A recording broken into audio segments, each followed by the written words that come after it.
keep moving. Please let us know if you have any technical issues, and let's get going. So just a little bit about me, since I am the one kicking things off. I'm Charlotte Taft. I'm the Director of Business Intelligence over here at Callahan Associates in DC.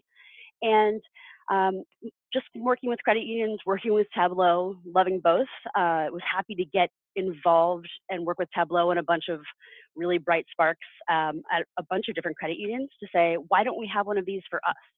So that is, that's just the background that got me involved. When we're talking about Tableau and any kind of mission-driven organization like a credit union, I like to go and take a step back and say, okay, what are the mission statements that are behind these?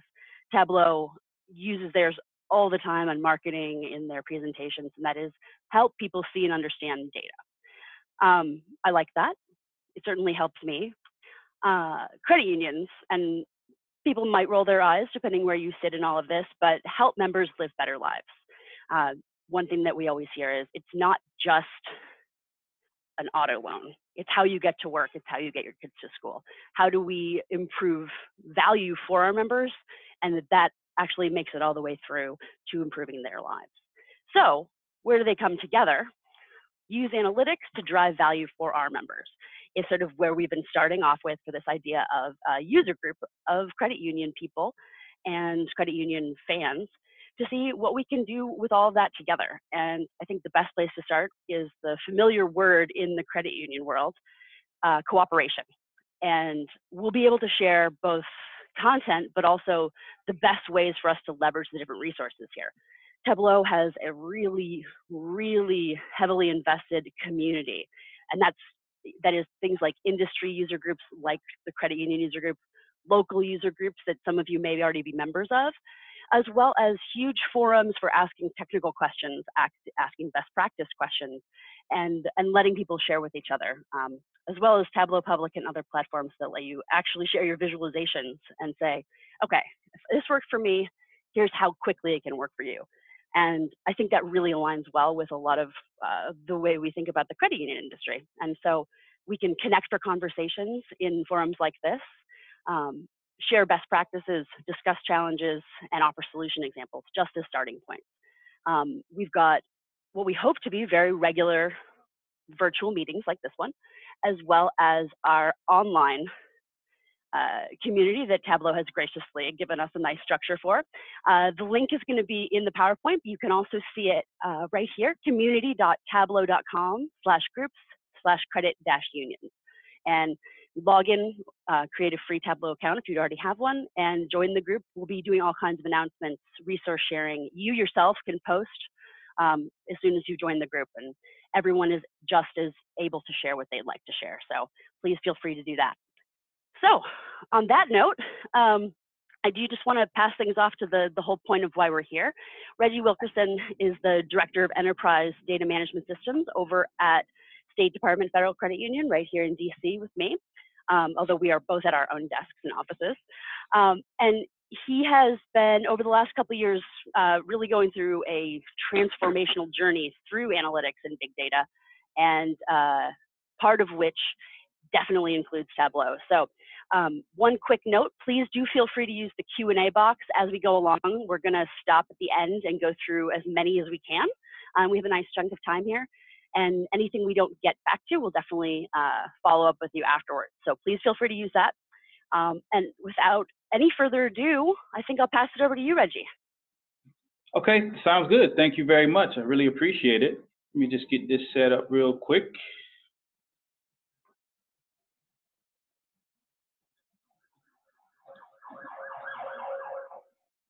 Okay, sounds good. So as Charlotte has just introduced me, so I've been here for about 1.5 years. And when I first came here, we were looking to really move forward and take the next level from a data analytics standpoint. And today we're just going to go through that journey. So really overall, as an organization, we're going through a total digital revolution. And obviously, this is something that's not uncommon to companies and organizations throughout all industries. And so we're not unique at all. And so really, if you take a look at it, at the heart of it is really data and analytics. we wanted to beef up our capabilities because we want to provide our members with personalized services. We wanted to provide the folks that work here with consistent tools that they can leverage rather than having siloed tools. And also, we wanted to just make sure that that data is trusted.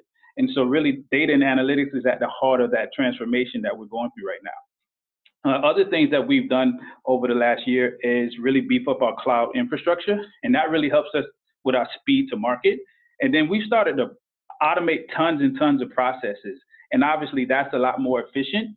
And some of our overall goals are just driving efficiencies. We want to minimize rework. We want to increase speed to market for our products and services, and also obviously this is overall going to help us reduce overhead costs when we can reinvest that money into new tools and technologies that will help both the folks that work here and also our members at the end of the day. And so if I just go through a quick overview of where we were when we began, I guess I'll just tell a story. It may not be, it may ring a bell for a few of you out there. We didn't have consistent definitions is one big thing. So when I initially started, I had a few meetings with the lending team, the checking team, also with our cards team, and everyone gave me a different number as far as how many members that we have. So we didn't have those consistent definitions around key metrics. And the number of members is a very key metric because it goes across all your products and services. So you really want to get that right. So that was one of the first things that I noticed. And then I went around and took a look at some of the tools and technologies that we had. And so what I did was I sort of bucketed them into two categories. That first category is limited accessibility. There was a real big challenge in providing, all the operational and management reporting that was needed to just push the organization along, week to week and month to month. And that's because we had lots of different data sources, but the teams were siloed. The tools and technology were also siloed. So that was a big problem. And then the data turnaround times for reporting requests was quite lengthy. And so, when I started meeting with a lot of the stakeholders in the lines of business, they said, hey, we asked for a report, but, by the time we got it, the question was no longer relevant. And so that's not a good thing. So obviously we wanted to look into bringing in new tools and technologies that could help rectify that. And so also with the tools that we did have, the functionality was quite limited. So a lot of the tools that we had, some of the reporting tools it would really just show the data as a bunch of rows and columns. And it's really hard to get insights out of data in that type of format. And then most people just shared spreadsheets, and definitely spreadsheets have a place and they're useful. I'm not saying that that's not the case, but certainly when you're trying to get insights, if you ask for a report and you get something back in Excel that has, let's say, a few thousand rows and then just tons and tons of columns, it's hard to really get, determine what is this answering for me. And so what we did was we started building out data marts, and we broke them out by subject area. And so what we were really going for is just having one single source of truth. We wanted to centralize all of our information. We wanted to reduce that report development time. And we wanted, laymen, people around the organization that weren't technical, to give them tools and technology where they can kind of be more self-service, where they can slice and dice data, ask questions, answer the next question that leadership and stakeholders had. We wanted to make sure we set that up. And so that's what we've been doing over the last year. And so initially when I took a look at some of the tools that we had a system called RQ. And these are some of the challenges that we had, the latency. So we had the spinning globe, right? When we try to pull up a report, it would take sometimes a few minutes. And so that's not good for any end user. A lot of the out-of-the-box reports that we got were just not being leveraged. We had tons and tons of reports that came with the solution, but they just weren't being leveraged. They weren't answering the strategic questions that our leadership had. From an ad hoc reporting capability, it wasn't really set up for self-service use among our team members throughout the organization. So they weren't able to really slice and dice the data. And what we're looking for is something a lot more dynamic, something that really got folks excited, something that really promoted like the self-service capabilities that we were looking for. And so what I did was I took a step back and I met with the senior team and I wanted to see what their objectives were from a strategic standpoint. And so I got those objectives and when you kind of boil it down, in order to meet those goals that we had, we really had to be more data driven. And so that was a big selling point when I was meeting with the senior team and our board of directors, right? So some of those key pillars are transparency and accuracy, right? Having data lineage. Where did this data come from? When was the last time that it was refreshed? And what is the definition of these metrics or these attributes in this report? It needed to be a lot more efficient, right? So that the turnaround times for building out reports and flexible. We're a dynamic organization, meaning we get new tools, we work with new vendors, and so we wanted to have a system in place that was scalable and flexible, so we can ingest new data types. And then timeliness, as I stated earlier, we wanted to make sure that those turnaround times were greatly reduced and that the data was not stale. And so it told that true picture that we were looking for. And so really going forward, the new capabilities allow us to answer those strategic questions. It's a platform that's shared throughout the organization, and it's scalable because over the last year we've definitely brought in many different types of data, whether it be XML, database, flat files. We have a system now and piping and obviously Tableau that can ingest all that data and provide insights to our members and the team members here. And so really, again, going back to some of those key benefits, this is sort of like a conceptual model of the stack that we're using. So we're using Alteryx for our data integration or our piping to grab all that data, and then obviously Tableau from a reporting point of view. And so now we have that single platform. We have traceability. We have, for each of the subject areas that we've built out, we have tons and tons of documentation. And I think some of the most important documentation that we've done is now we have a data lineage or data dictionary. So each time we add more attributes to the data model, we make sure that we work with the end users, we document it, and they have that full traceability back into the source system where it came from. And if there were any transformations that took place, we understand what at the granular level, at the element level or the attribute level, what is the formula or what is the business rule that was placed on that data attribute. And so now these are just some of the dashboards that we've built out, right, with the new platform. And it's been awesome. It's been great. And I'd say it's funny when you start looking at things in a different way. If you look at the top left, the member application dashboard. So when we first got started, I actually took a legacy report. We didn't change anything from a data standpoint, and we just redesigned it. And so we have a BI committee that meets biweekly. And so we met and it has stakeholders from throughout the organization. And so I was just going through it and showing it. And the stakeholder that's over that group, he had questions about the data. He didn't trust the data. And I said, that's funny because this is exactly what you currently have in your reports. We didn't change a thing. So really just having Tableau really just shows you that it can help you guide you to the right answer. And it also highlights any trends. And so they just weren't used to that. And so that was a good win. It was a good laugh, but also a good win. And he's been a real big strategic partner of ours here internally. So it's been a great relationship. But also another thing that's happened, whenever we go to the boardroom and we meet with the senior team for any of our meetings, I would say 90% of the time, vast majority of the time, Tableau dashboard is leading that discussion. And so that's just kind of shows the transformation that we've had over the last year. If I take a step back and take a look at our approach to building out the platform, if it kind of reads from left to right. And so the first thing we did was we wanted to identify all of the source systems. And so that was a step that you don't want to, you definitely don't want to skip that. That's very important. You have to realize what's in scope. If you take a look at the reports, you have to trace it back to, all right, where is this coming from? Because obviously you can have a report that the data attributes that make up that report are coming from various systems. So we really have to make sure for whatever is in scope for that sprint or for that phase that we've identified all those source systems. And then the next thing is quite important as well, where we held those joint sessions with the functional leads throughout the organization.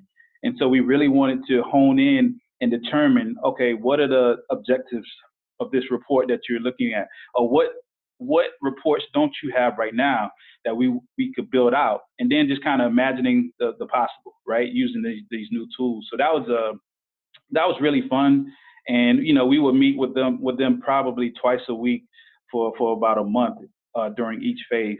But it was really good discussions, and we certainly learned a lot.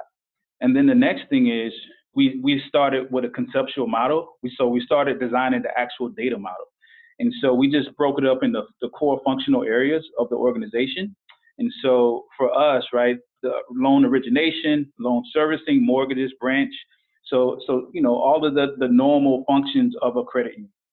And then the next step, once we've designed the actual data model, is to develop the ETL lineage. And really, this is the blueprint by which the ETL or data integration developers, they took this information and they're able to build out the ETL layer. And so once the ETL layer is built out, from there, of course, we leverage Tableau from a front-end perspective for reports.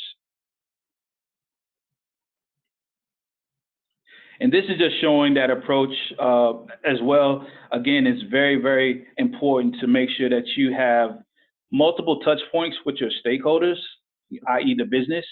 So even if you work in IT, really it's a joint, it's a joint approach, right? You want to make sure that they have skin in the game, that they have, properly given you all the requirements.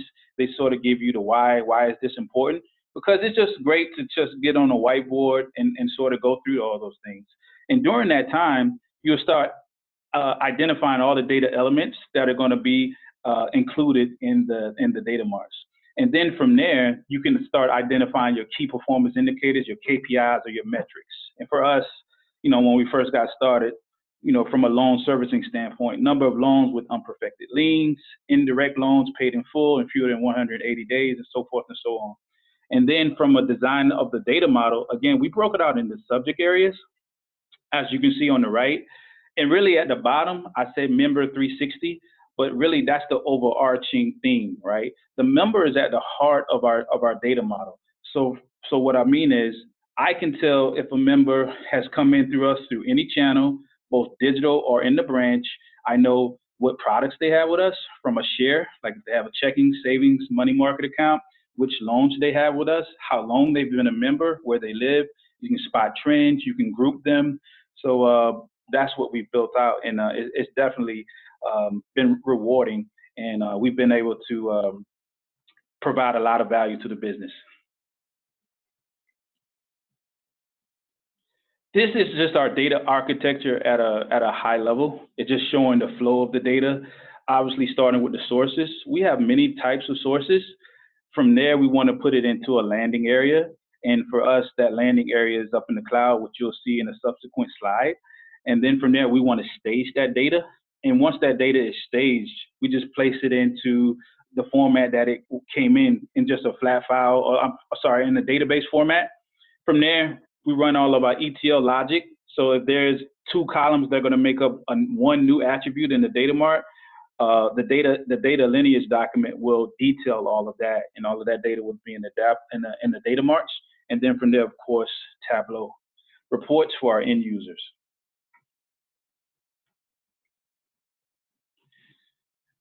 Again, one of the central themes of our digital revolution has been going in the cloud. And so it's been great for us because we've been able to be a lot more scalable and flexible, and our time to producing all of these insights has greatly reduced. We don't have to go to IT to provision a server or give us more resources on a server that's already provisioned. We're self-service in our team, enterprise data management. We're able to just go up into AWS, give it the amount of resources that we need and everything. But certainly we partner with our IT department, and we made sure that we put in the proper security around our data, because that's very, very important. So that process took a few months, but it was well worth the time. And now we have multi-factor authentication up into the cloud. So and we had it thoroughly tested by some of our partners and vendors that we work with. But overall, it's been excellent. You know, the speed at which the Tableau dashboards are rendered is very minimal.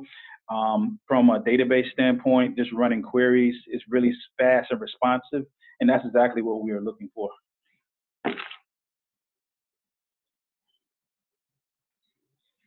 This is just showing when we first got started. So we use Episys as our core banking platform.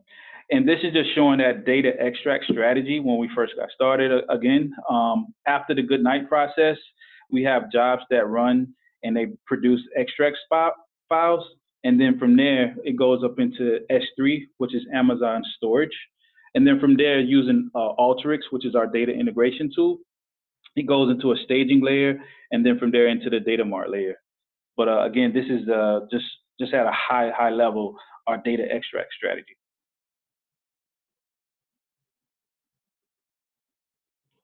So now I'll go through a few examples of partnering with the business and what we've been able to accomplish collectively. And so if I look at it from a loan servicing standpoint, that current process was for like the pending title release, which is a report that they were building.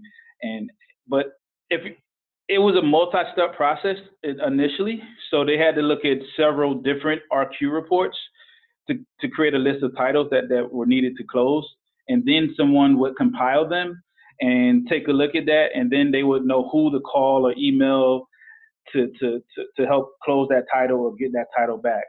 But once we worked with the team, we figured out all the data that was needed. We were able to automate the creation of those data integration jobs every night. And then we created a dashboard in Tableau where it's just self-service. You can click down and get into the details. So it's one version of the truth. You can get all the way down to the details of a single member. We created a member dashboard. So if you click on any member, you can see all of the shares they have with us. You can see all of the loans that they have with us, and even the different channels that they interact with us on a regular basis. So that's been great, and that really helps the team, both the loan servicing team, and we've done a lot of different things for our collections team as well. So not only from an in-house standpoint, from an operational standpoint, but also for our member-facing teams, we've been able to produce Tableau dashboards that have been insightful, that really help reduce that time that it took them before. And I think they did some calculations, and it was about a team of 5, and collectively, I think it was saving them around 30 to 40 hours per week. And so obviously that adds up. You know, Tableau and this entire process has really saved them lots of time. And so now taking a look at the dashboards and using Tableau, now they're a lot more actionable. And again, we created actionable dashboards because of that partnership that we had by sitting with the team, you know, going through, getting a lot of the requirements, and just kind of, we would go back and forth and produce, you know, POCs really quick, just quick demos with some dummy data. And it was a lot of back and forth. But at the end, obviously, we built something that they wanted, they needed, and it's provided value. And so now the metrics and the KPIs within Tableau kind of focus on the insights. The process improvement has been great. A lot of efficiencies have been gained, and it's really reduced that time and effort for that team. And now all of that information is centralized, is trusted. They have lineage and definitions back to the source. So they were the first team that we worked with when we got started a year ago. And so they're realizing all the benefits over the last year. So back a couple of months ago, our board of directors, along with our senior team, they had a question about, are we serving the underserved? And so that was quite complex. It was not a simple question. There were lots of variables that we had to put into our model. So there were other data sources that were needed as well. So we had data from the census, community survey, we got geolocation data. Also, all of this data is actually within our data warehouse. So, partnering with Tableau and Alteryx, right, we were able to get all of this data and just use our platform in the cloud to build this out. But just going back, the legacy tech stack that we had before, we would not have been able to answer this question at all. So just using this tech stack has been great for us. So just looking at that approach, right? Initially, we just went into Redshift up in Amazon and grabbed the data and all the products that member had, and then we mixed it with the data from Alteryx, and that is the supplemental data set that had the census data, the American Community Survey data, and also TomTom, the geolocation data. From there, we calculated all the metrics for the geographic area, and we were able to apply the business rules at the census block group level. And so really, if you look at the census data, census block group is really the most granular that you can get. So we were able to go down quite low with the data, which is great, quite granular. And then we applied all of the classifications, and we used the definition that we got from the NCUA. We were able to just leverage that and then slice and dice the data. And then this is what we got. We built it with Tableau. So it's very interactive. This is just showing that front facing. So with Tableau, if I wanted to look at, if you can see, it might be a little hard to see. If you can go to all the different metros throughout the U.S. So if I wanted to just look at DC, everything is dynamic, right? I could just choose DC.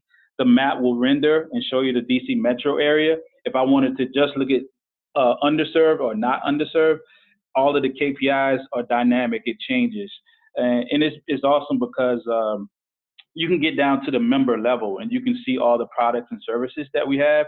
And we built a lot of drill down dashboards as well from this high level dashboard. But our senior team, our board, they were very pleased. It was enlightening, and then also just the technology investment that they've made. This kind of really brought it all home, so they could see what they've invested in and what we're able to do now. And this actually took about a week and a half.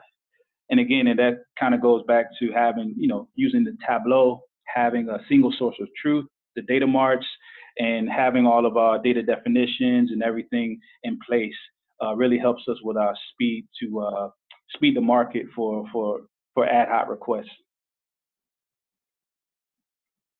Okay, that's it. I guess now we'll have some Q&A. Charlotte?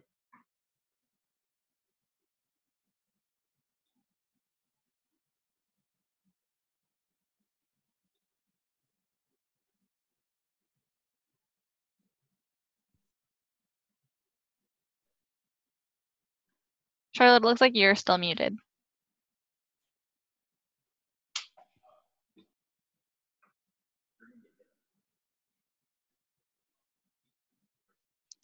Okay, I can go ahead and start asking them, Reggie. 1 second. Sure.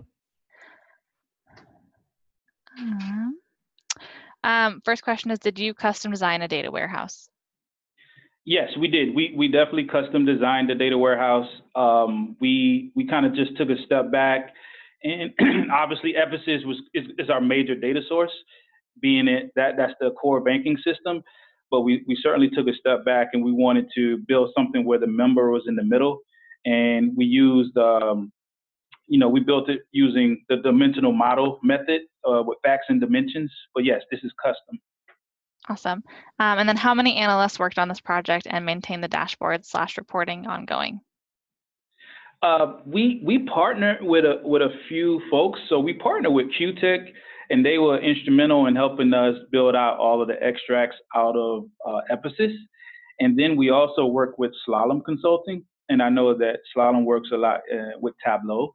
And overall, I would say at the height of the team, we had about 4 folks working, and that was across data integration, sort of requirements gathering, and also building out the Tableau dashboards. Awesome. In defining the data elements and pulling them together using Alteryx, did you have any trouble relating tables together using common fields between systems? No, we didn't. I mean, that's a great question, but the way that we modeled everything, everything is pretty much connected, and there's a common table. So the member table is the common dimension across all of the different facts, or across all the different business areas, if you will.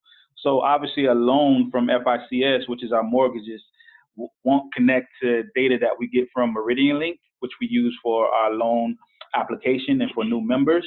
But the way we designed it, we have hooks into all of the systems, so everything is sort of connected with the member in the middle. Awesome. And did you get any pushback on the cloud staging?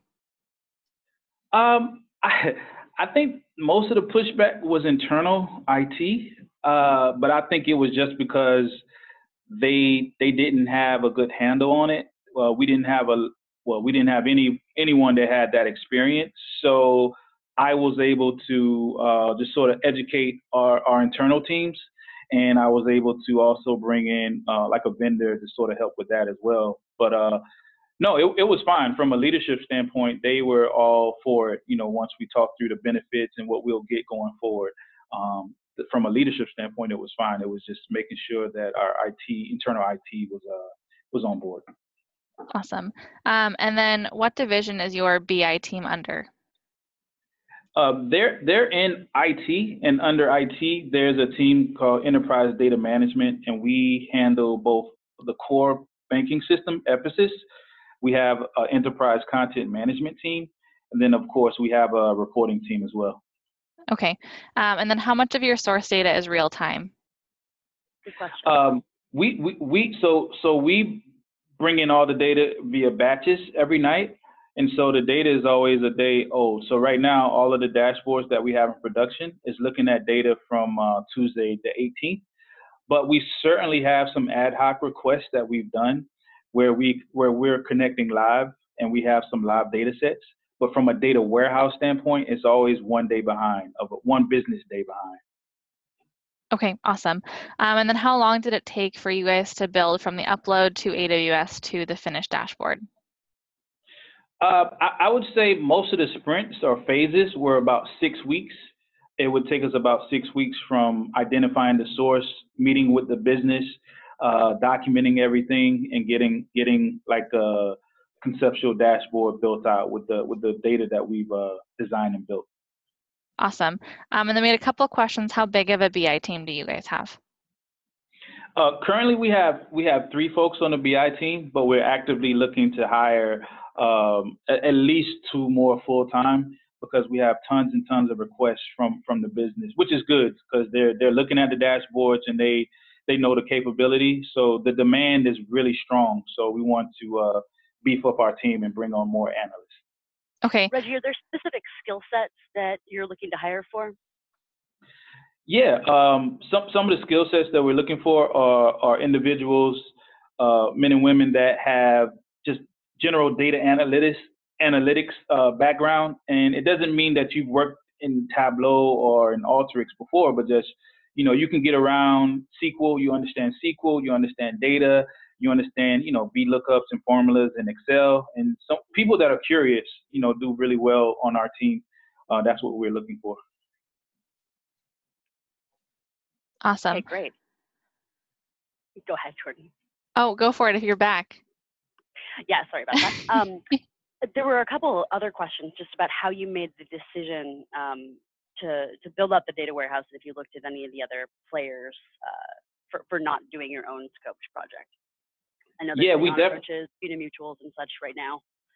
Yeah, we certainly looked at those, and I think those solutions are great. But for us, if we would have purchased an out-of-the-box solution, there still would have been significant customization that was going to be needed. And so from my estimation, it just made more sense to just build out something custom, and that's scalable. Again, we can ingest new data sources, and even if the data double right now, we'll be fine because we're in the cloud, right? So it's elastic. So I wanted to build something that was more tailored to SDFCU. But I think you know, the way we've designed it kind of makes sense. And I know that, for folks that are on Epicys and Meridian Link or PSCU data, for instance, Mhm. I think this is something that's more scalable and that can help answer any strategic questions your credit union may have. Yeah. Okay. Yeah. Did have one specific question about whether you're using much in terms of unstructured data sources, JSON APIs type approach. Yeah, we are ingesting APIs for sure. We're definitely using APIs a lot, and I think those are really key. That's not I guess something I had on that first page as far as the digital revolution, but APIs are really important to us. Making sure that even going forward, the vendors that we choose, like right now, we're looking at some new fraud tools, and some of the first questions that we have are, is it an open API? Because we believe in having a modular architecture overall, because as we continue to grow and our needs change, we want to make sure that the systems can talk to one another. We want to be able to bridge those silos. So yes, APIs are very important to what we're doing here. And another question from the follow-up there was, since you got everything in place, have you had to do any, everyone's favorite, have you had to go through any major conversion? No major conversion. We converted to Scimitar, I think most of 2013, and I think we went live around the fall of 2014. So as far as I know, there won't be any more major conversions going on. But again, I think the way that we designed it, the data attributes don't change really from one core system to another. Even if you change like your digital platform, or if you went in-house for your credit card processing, the way that we've designed it, we may have to add on some attributes, but some of the core attributes don't change between systems, right? And so that's what we built out. Did you find it pretty easy to get your Scimitar data to flow through? So a question from the group here. Yeah. We certainly have a few resources in-house that are well versed in Scimitar, and also again we partner with QTech, and QTech, they were great, really great to work with, and they really helped us as well. And so once we got started, we were able to get the extracts out in the format that we wanted, just from a flat file standpoint. And we ingest those on a daily basis. And we broke them out by functional, like ATM dialogue data, shares data, which has the checking account, savings account, money market account, all of the loan data. So we have a few extracts that come out. We don't have like one massive file because it's much easier to manage. And they even helped us a lot with lookups as well. So when certain functions, certain ETL jobs or data integration jobs, we have to do lookups while we load the data. So they help with that as well. But no, everything is automated, and no issues at all. Are you looking at PSU transaction data via the flat files or some other approach? Yeah, we bring in the daily monetary file. And we're even talking to PSCU because there's a few other attributes that we like. So we're working with them to get that added to our daily monetary file. But yes, we ingest that every day and we load it into our data marts. Okay, excellent. To shift a little bit, I've got a bunch of questions about, I know you mentioned the BI, what you call the BI committee.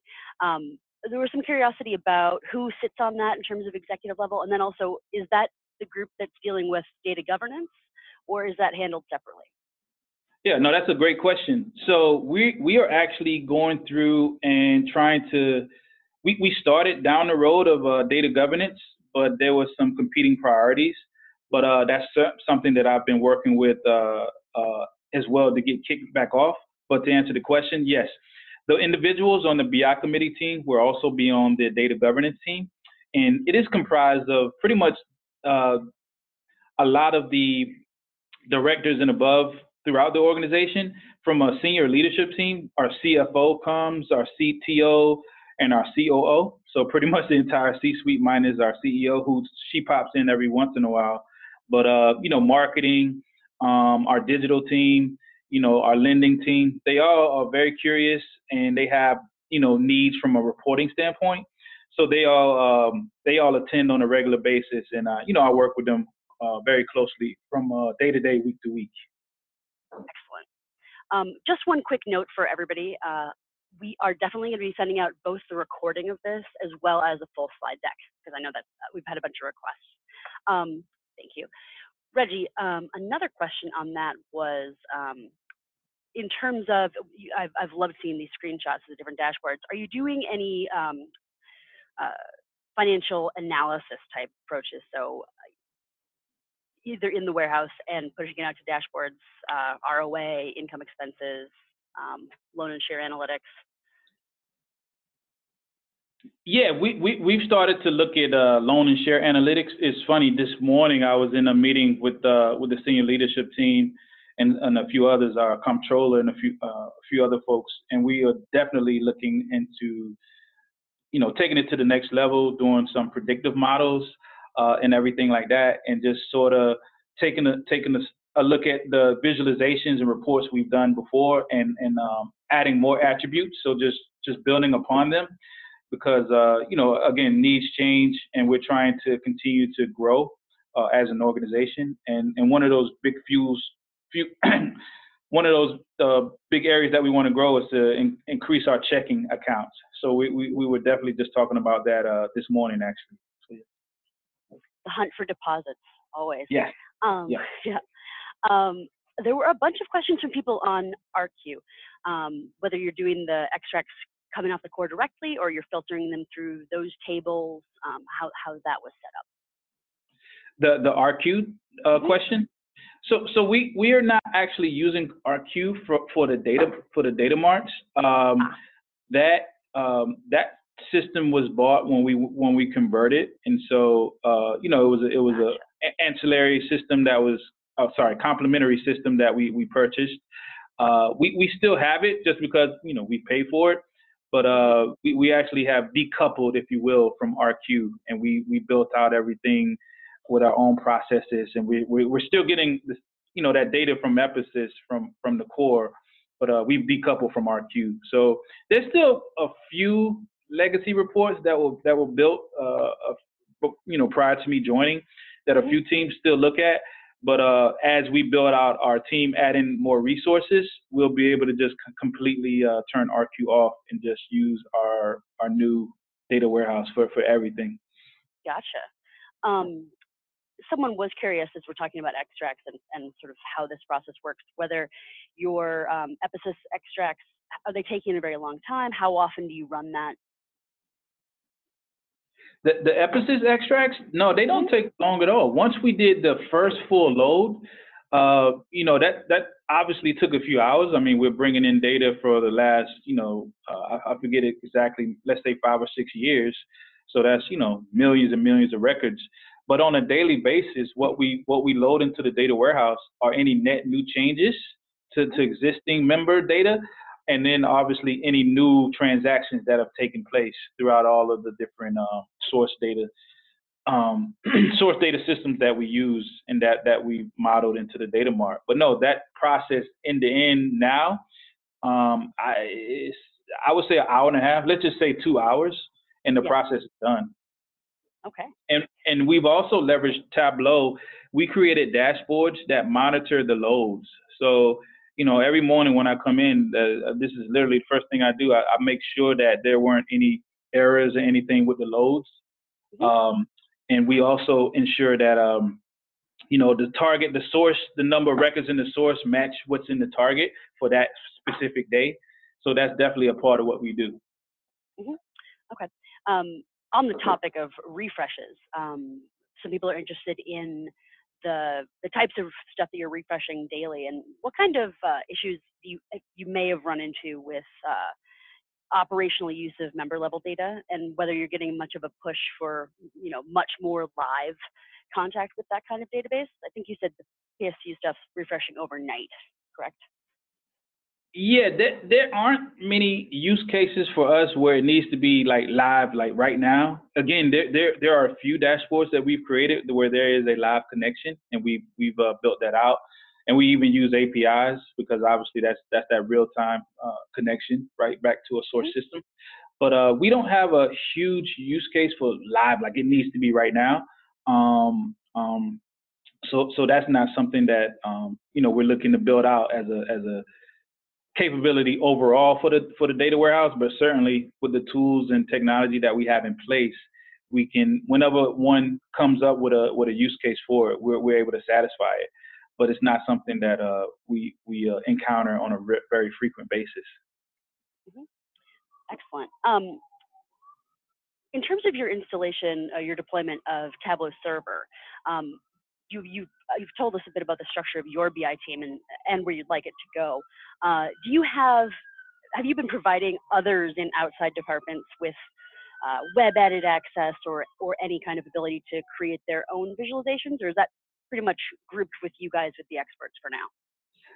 No, it's pretty centralized, but we do partner with, there's an analyst in the marketing team, and she does a great job. She's very data literate, and she certainly has a Tableau desktop license, and she can create her own visualizations for her internal team and also for the senior team and share those. So overall, going forward, we certainly want to ensure that there are, I guess, evangelists or SMEs sprinkled throughout the organization, but right now it's pretty centralized. But we do have one individual in marketing who does a great job that helps us out. Okay, wonderful. We're just going to take a couple more questions because we do want to make sure we don't skip anything that tons of people want to hear about, but also don't run out of time for the other two things we want to do today. Speaking of self-service, and we do hear quite a bit that if there's another department outside of anything IT finance, it's going to be marketing because they love data too. Well, we all do. In terms of rolling out the various tools, even just the self-service dashboards, did you do that in a phased approach? Can you just tell us a little more about how you launched that in the organization? Yeah, it was definitely phased. We wanted to sort of wrap our heads around the entire organization from, we did an inventory of all the systems. And we also wanted to be strategic about who we partnered with at first, because I was a new leader in the organization. I wanted to get some quick wins. And so I saw that the loan servicing team, they were big consumers of data and reports. So I felt like they would be great partners to work with initially. And it was great because all of their data was coming from Epicus, and obviously Epicus is sort of at the, it's our core banking system, so it's pretty central to operations here at the credit union. And so that's how we started. So in that initial journey, we started, everything is connected, but we also wanted to be deliberate about what subject areas we were bringing in. So once we were finished with bringing in all of the loan data, we started bringing in the mortgage data. So from a loan perspective, autos, consumer loans, mortgages, everything was built out for that team. And then we started bringing in all the shares information, ATM dialogue data, because, obviously, debit and credit, debit cards being used out in the wild. We wanted to be able to track that. And then the PSU, our credit card data, debit and credit, also Meridian Link, which we use for our loan origination. That's our loan origination, a new member system. So we started just bringing those all in. But yeah, we were pretty deliberate about it. So, going back to the slide I had about the approach, like identifying those source systems, and then we broke them up into chunks, right? So each phase, so we had multiple phases, obviously, and we worked in an agile and we used the agile methodology because we wanted it to be iterative, but we didn't want to go off in a cave and work for 6 months and then come back and say, hey, here are your dashboards, right? They may not be relevant after 6 weeks. And so we wanted to make sure that we had those touch points with the business, and we were able to provide value on a frequent basis. Excellent. Do you have KPIs for your own team? Actually, yes, we do. One of the dashboards we created was around the help desk dashboard. So that's not just for like IT or help desk team. That's for everybody, right? Because you can put in a help desk ticket that's related to Epicus, and my team is going to handle that. So yes, we certainly look at that. We look at the time it takes for an analyst or someone to close a ticket, how many open tickets they have, who's opening the tickets. But again, just using Tableau has been awesome because we can spot trends. And what I mean is, let's say over a given week, we see that this application that's on a specific server, there's a ton of tickets that have been opened. So now we can be more proactive and say, is it the application? Is it server? Do we need to add more resources to that server? So it's been great. So not only from an operational standpoint, making sure it kind of lit a fire under everybody, to be quite honest, having a dashboard, but also it allows us to spot trends. And even if it's a specific team, right? If there's something wrong with the Wi-Fi in that area where they sit, so it's been excellent, using Tableau for that to visualize it. Excellent. Last couple questions. Somebody got two we'll put together here. Did you use a third party for designing the ETL process? And were there any other people you looked to third parties for consulting help as you've been going through this process? Probably apart from the folks at Alteryx and Tableau and AWS, but so include them. Yeah, of course. So no, we work with Slalom Consulting, and they had resources that were well versed in all three of those technologies from an AWS standpoint, just kind of getting our cloud infrastructure built out, scoping what we needed from a resource standpoint. So, we don't want to pay for an app, we don't want to pay for resources that we don't need for the tools that we're using. So they were a big help from that. And then obviously from just building out the platform itself, they were very instrumental in that and played a big part in it. Okay. Well, thank you, Reggie. We've had so many questions. I do want to get to the next group here, but just to reassure everybody, we have all of these questions captured that we didn't get to, and we'll make sure that we get as many as we can followed up with Reggie, as well as posted for group discussion on the online forum. And again, we'll get this deck to people along with the next couple pieces of content distributed along with the recording after this. And there was one final question that is pretty pertinent. Reggie, are you or anyone else going to conference this year for Tableau?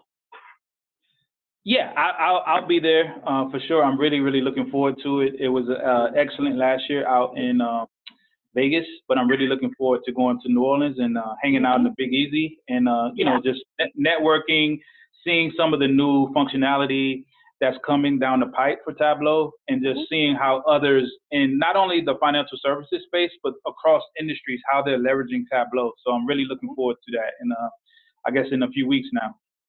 Yeah, I will also be going, and I'm sure there's going to be a bunch of other people. We're going to be hosting with Tableau and Interworks a credit union meetup of TBD kind, so stay tuned for more information on that if you're going to be at conference or if you are a New Orleans-based credit union. But without further ado, thank you so much, Reggie. That was fantastic. Just a huge amount of information. So I anticipate you're going to get a lot of follow-ups both from me and from other people. But bravo. If there's nothing else right now, I know there's a lot of questions. We can jump over to Andrew Bertrand, who is going to be leading our first ever iteration of a little segment I like to call Tableau and Tell, where we go through our favorite, most member value driving, beloved vizzes. So he's the data and technology manager at our community credit union in Washington. And Andrew, over to you. All right, let me get my screen set up here so everybody can see me, I hope. We are a $390 million credit union located in Washington State. We have 32,000 members as of August, and actually we're 390 now. We've grown 40 million this year already. So we have a Tableau server, which we scaled this out in March of this year. We went Tableau server to all employees so that everyone could have a personalized dashboard.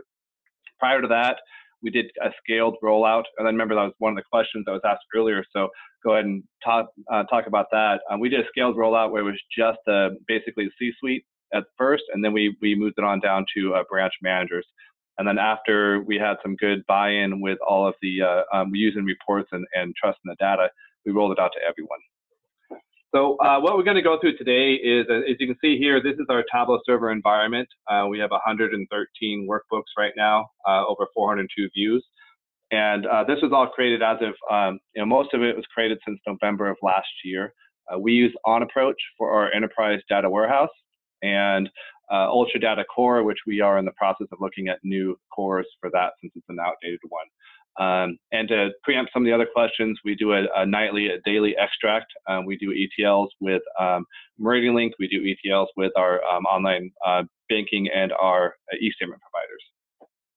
So what we're going to go through today is basically this is from a point of view of a loan officer or a, let's say, lending manager. So this is a real life situation that we had in which, let me see if I can get to. So we had a real life situation to where we were averaging about $3 million a month, $4 million a month in indirect loans. And we had a huge spike up here, if you look at in 2017, to which, we gotta refresh. So this is one of the first reports that we saw. We saw this trend happening here. If you look at 2017, how we were really outpacing some of the other years. We had some months that were really going crazy.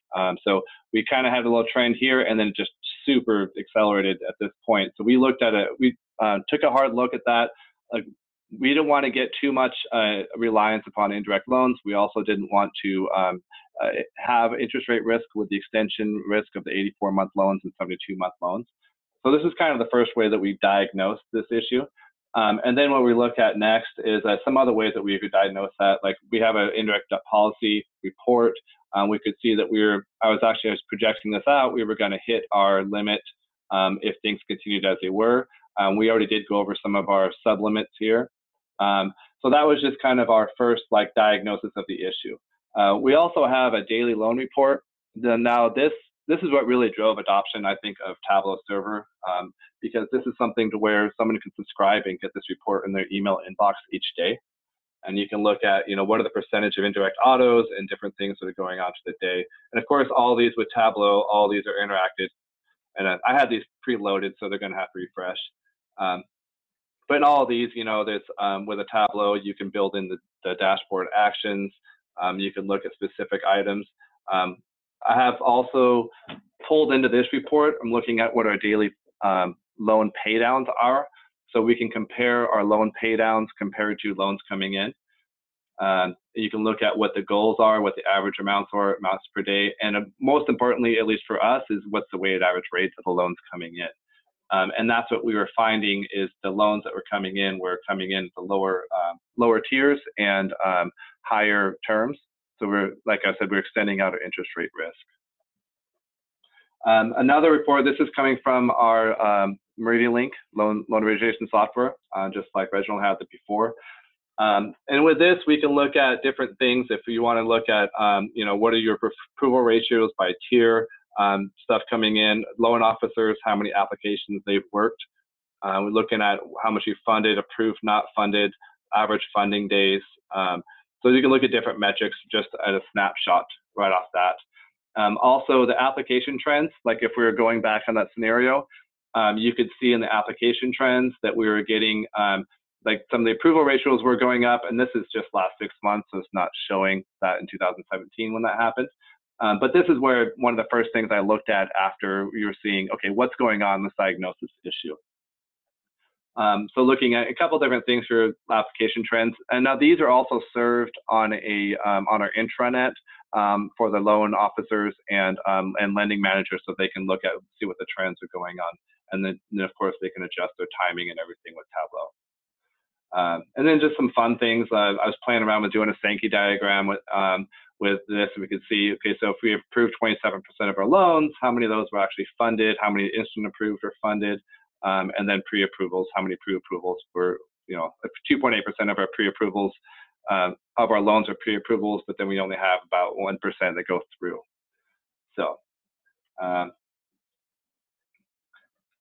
another visualization that we looked at, because you can see your percentage of loans compared to indirect, and what we call traditional, which is basically all the consumer loans that aren't in indirect or real estate loans.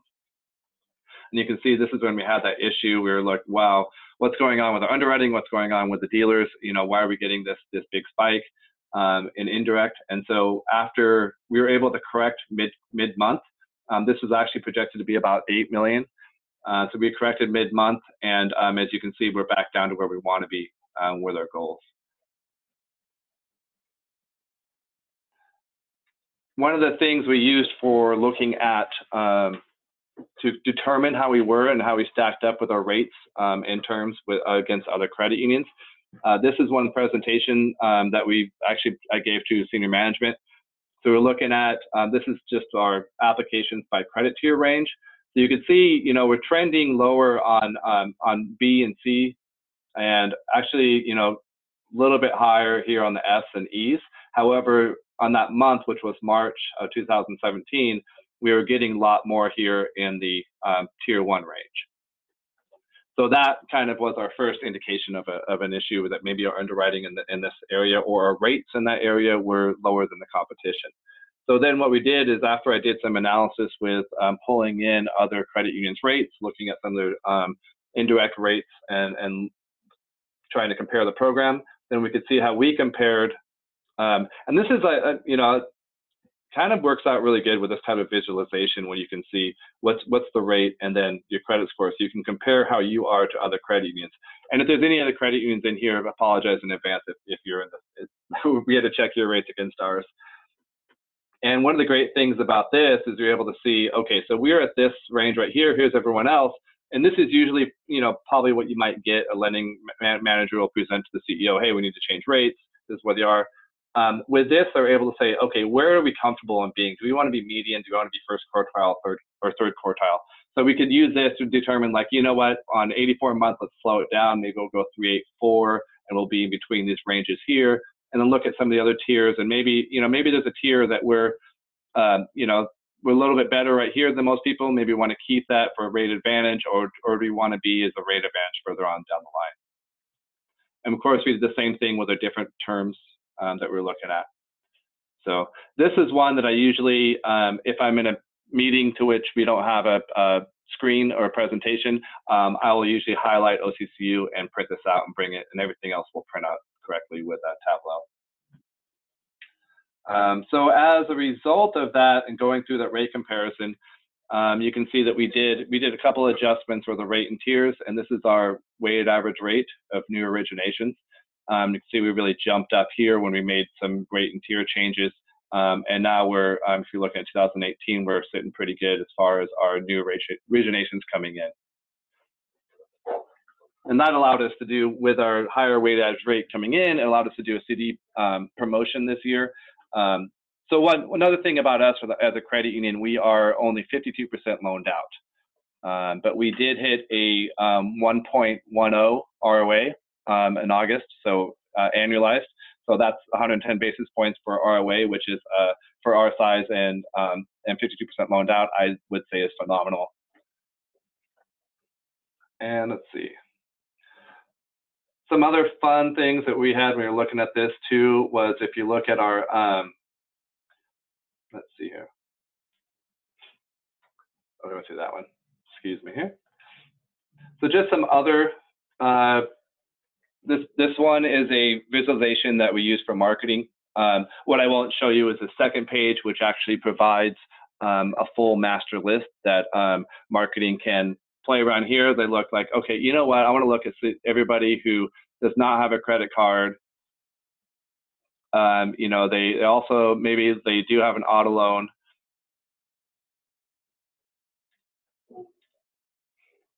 And that drills it down. Here's a potential list, and then they can know they're further on down by which tier they want to do. And you kind of have some stats about them. So there's 4,000 people with auto loans, only 818. Hey, maybe we should hit them with checking accounts too, since they're already using this. Some other ways to get a marketing list and allow to be self-service with a marketing list. Since we went also with all staff going on the Tableau server, this is one referral dashboard that I created. Now, what you see on this is, because Tableau utilizes Active Directory and the governance is done with Active Directory, you can set this actually so What I'm seeing is everybody's, right? But the way I have this set is if I log in and I look at this, actually we have this poured out to them in the intranet as well. They see only their referrals. So if their referrals was like their incentive earned was $25 for the month, and they did so many, let's say they did 50 referrals and they had a 28% close ratio, they would see themselves here highlighted in orange, everyone else would be gray. And what this does is allow them to view what, kind of like little competition between other departments and everyone else in their branch without sharing what their actually incentive earned that those employees got. So I guess that's about all. I just wanted to go through some of these. It's tough when we're doing this webinar. Not all of my visualizations I can show over webinar and being recorded because of member information. So with that, I guess if there's any questions, and then we'll turn it on over to Charlotte. So there are a bunch of questions, actually. First of all, people are all saying that they're really excited to go touch their dashboards now because this has you actually, jumping from the big process that Reggie was great with to the, okay, now we're cooking with gas or whatever the term is. So a couple different questions. People got very excited asking about where were you getting the information coming in regarding like other CUs for the rates and pieces like that. A lot of people +1 that one. So we use S&L Banker for loan rates and also just old-fashioned sleuthing and internetting and Googling. So a lot of it, it depends on our relationship with the dealers. Sometimes they may share rate sheets from other credit unions, sometimes not. I'm not really sure what the legality is on that, so I don't want to say that's what we did, but that's, That's something that somebody could have done. Yes. Yeah, theoretically. In terms of, let's see, another question kind of about competitor data, but how are you creating your own, well, certainly at Callahan we call your peer group, is that just asset-based or asset-based? It looks like it's pretty specific to a set of different folks. Yeah, so we're limited to lending in Washington State. Gotcha. So what we looked at with some of the top credit unions in Washington State, and also from input from some of our indirect lenders and dealers, in their relationships, like, okay, who's the top person right now in lending? Where's everything going? Where are you seeing all the deals going to? Mm-hmm. Somebody wanted to know, I think a lot of people got pretty excited with the marketing connections here, whether you're able to export marketing lists using this kind of setup. So if we identify a group, how do you use the information there to get it all the way through to whatever your email software or email programming is to actually target them?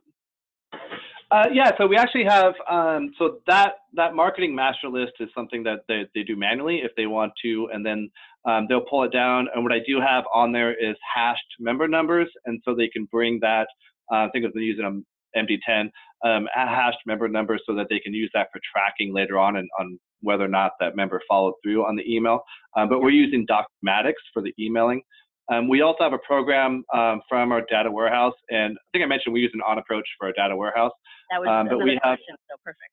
Okay, yeah, we use an on-approach for our data warehouse, and we have a daily extract from the data warehouse that's being loaded into Documatics on Demand, in which we're doing specific targeted micro-targeting and even birthday and things like that. So. Some folks were curious regarding on-approach,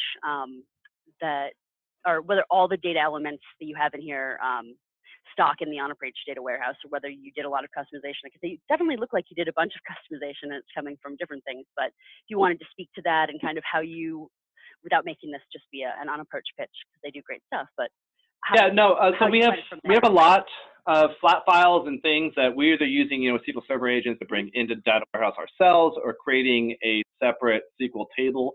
I even have a folder on a drive that's accessible to Tableau, and in that I call it Tableau Server Data Files, and different things like what's our net worth and assets historical. And so it's just an Excel document that you're able to tie in with using Tableau I'm just using Tableau as ETL right now in Tableau Prep. Yeah. So definitely bring in, I mean, there's different things like from our phone system, you know, call center system, different things like that, where we're having either a daily extract or an ad hoc, like, hey, I want to know what the last 2 months were, and then we go out, download it, you know, something that we don't have automated yet, but we get a lot of ad hoc requests as well.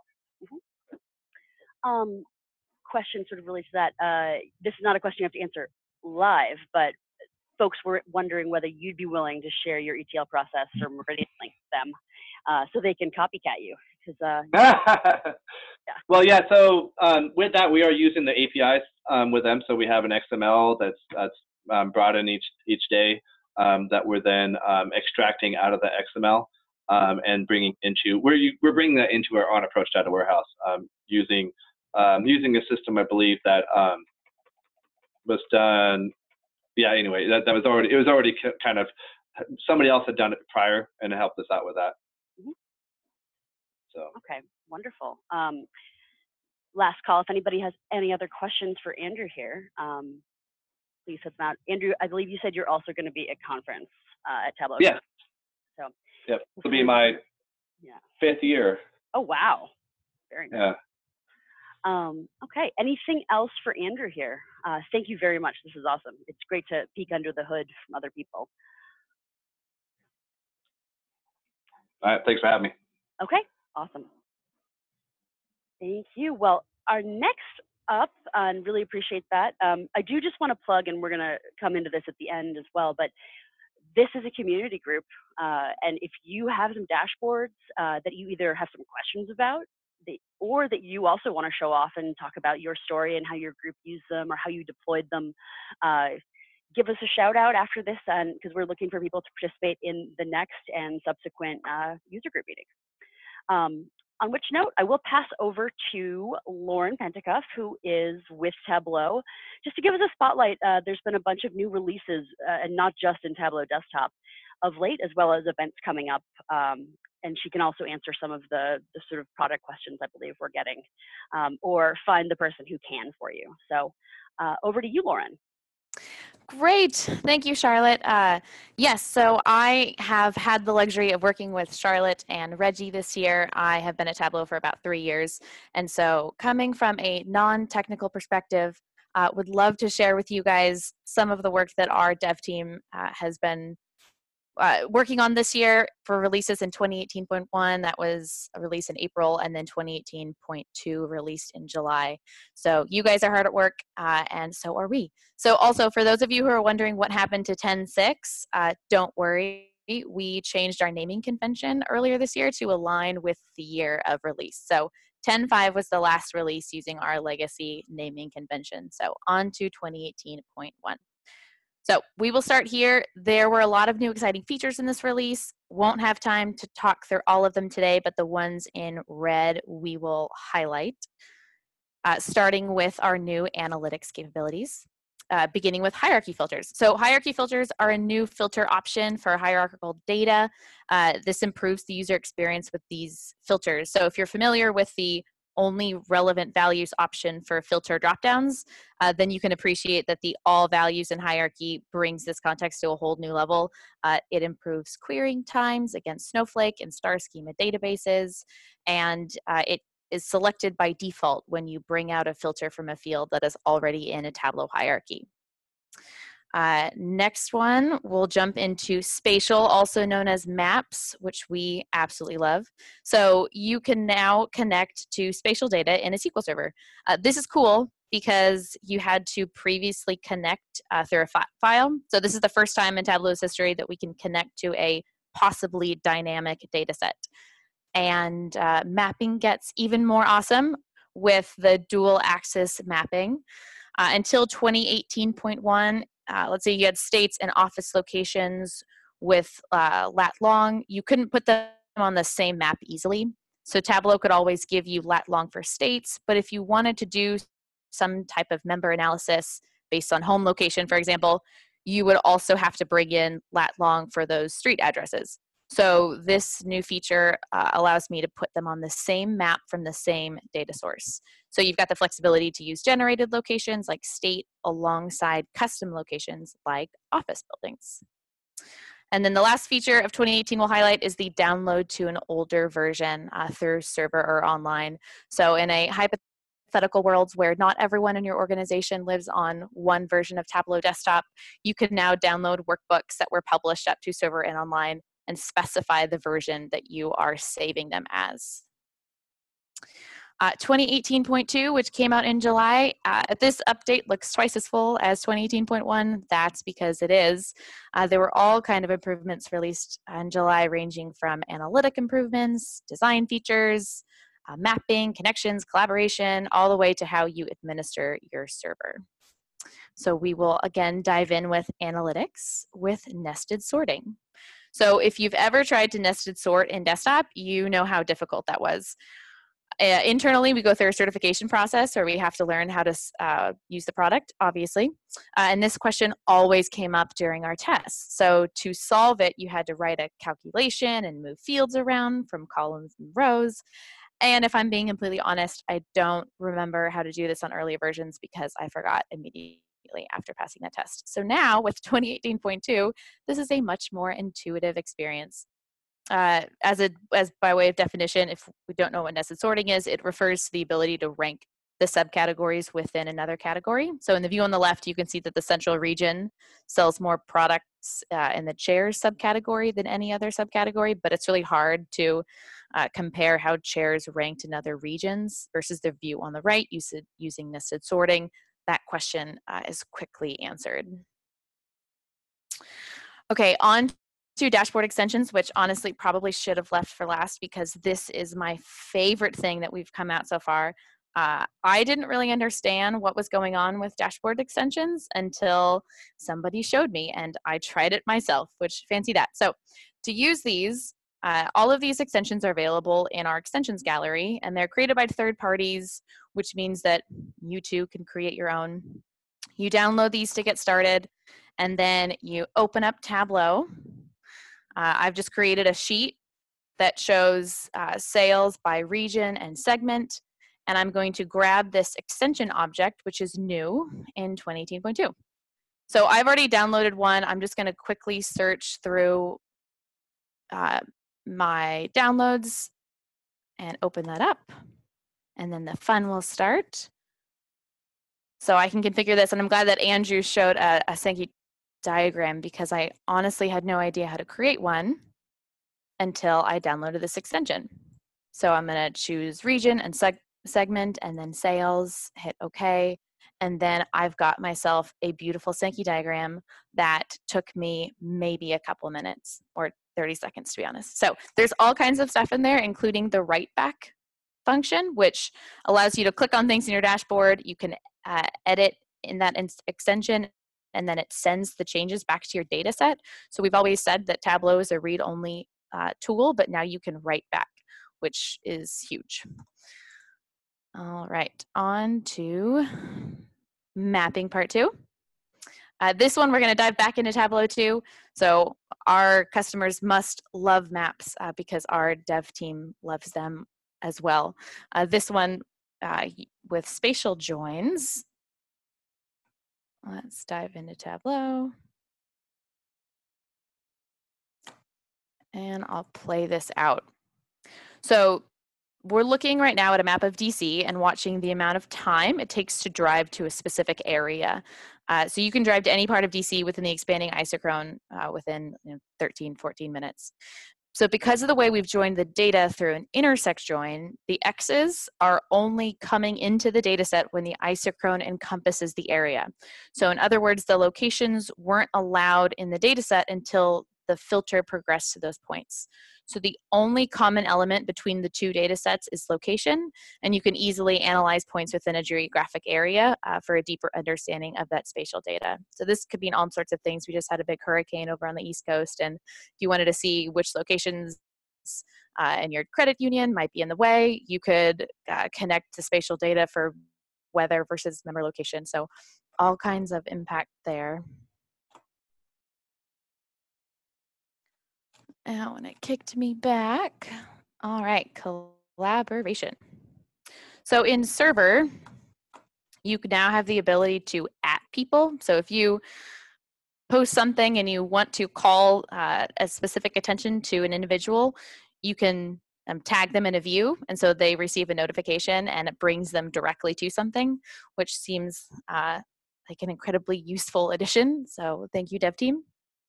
On to administration. There were some big changes on the server front. So TSM is the new tab admin. TSM stands for Tableau Services Manager. So TSM has an interface versus before it was all command line. It's basically an easy way to programmatically administer your Tableau server. The coolest thing about this feature or this change is that you can create hot topology changes.